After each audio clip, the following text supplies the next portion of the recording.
Pro tips threading the needle. Now we know that you have successfully threaded up your needles before, but sometimes your needle thread combo just makes it a little bit more tricky than usual. So here are some suggestions of different threading styles that might work better if you're having trouble. Stick it through the eye. Taking the raw end of the thread, line it up with the eye and push it through enough to be able to catch the other side. Next, fold and conquer. This one's good if your thread keeps splitting. Fold your thread firmly in half, then push the fold through the eye of the needle, catch it from the other side and pull it through.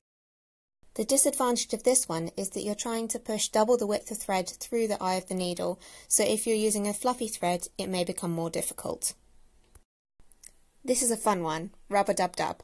Lay the thread across your palm in a firm place, then place the eye of the needle over the thread, press down firmly and rub steadily back and forth. When a little loop of thread forms through the eye of the needle, catch it and pull it through. It's a bit of a funny technique, but once you get used to it, it can work like magic. It does work best with smoother threads though, so something like a silk or a cotton would be ideal. And finally, my personal favourite, thread blooming. Take the raw end of the thread and place it between your thumb and forefinger.